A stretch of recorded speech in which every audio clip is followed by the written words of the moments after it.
Quand on parle de gaspillage alimentaire, on pense à après souper quand on jette le reste de notre nourriture parce qu'on n'avait plus faim ou qu'on en avait trop fait. Mais c'est bien plus que ça.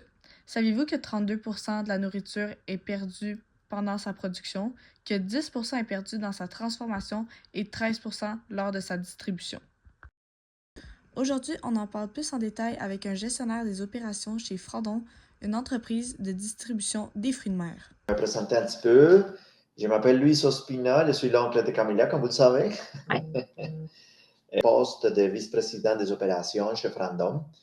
Et Frandom se spécialise dans tout ce qui est fruits de mer, dans tout ce qui est la commercialisation des poissons, saumon, 80% plus ou moins. Et le restant, c'est tout des poissons blancs, des tilapia, des bassa, de ce genre d'espèces, ainsi que l'homard. L'homard, c'est une grosse partie de notre business, donc, comme vous le savez, c'est tout des produits périssables.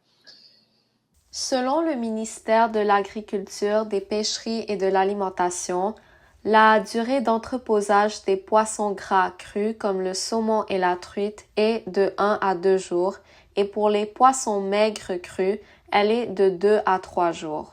Pour des crustacés qui sont achetés vivants tels que les homards et les crabes, ils doivent être restés en vie et être conservés au réfrigérateur jusqu'au moment de les cuire.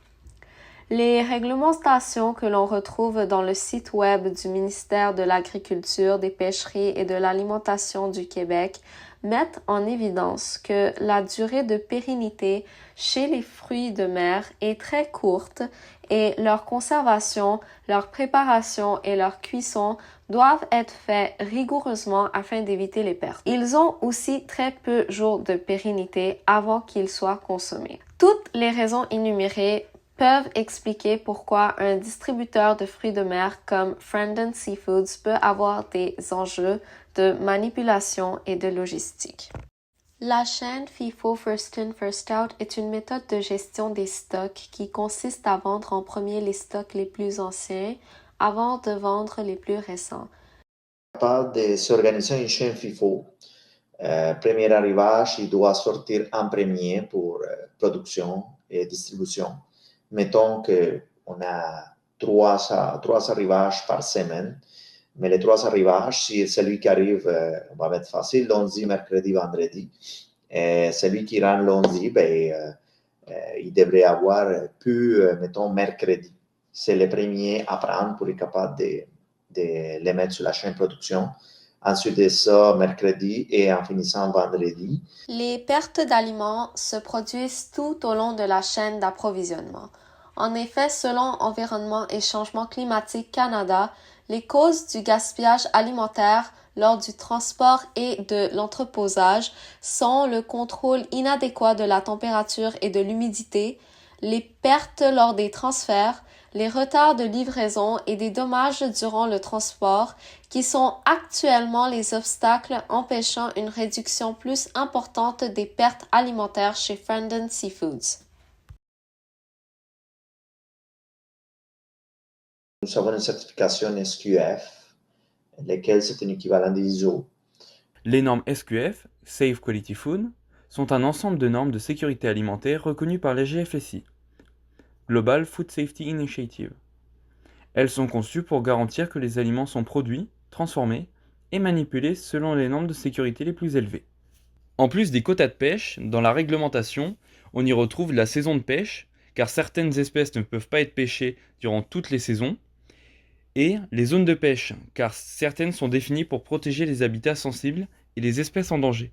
Il existe des certifications de durabilité, comme la MSC, Marine Stewardship Council. Cette certification garantit que les produits de la mer proviennent de pêcheries durables et bien gérées. Elle est reconnue mondialement et vise à préserver les stocks de poissons pour les générations futures. On y retrouve aussi la ASC, Aquaculture Stewardship Council. Cette certification s'applique aux produits d'aquaculture et assure que les pratiques d'élevage sont responsables et respectueuses de l'environnement. Le test organoleptique est souvent utilisé dans l'industrie de l'agroalimentaire. C'est une évaluation sensorielle d'un produit par des critères d'analyse basés sur les caractéristiques perçues par les sens. Donc la vue, l'odorat, le goût, le toucher et parfois même l'ouïe.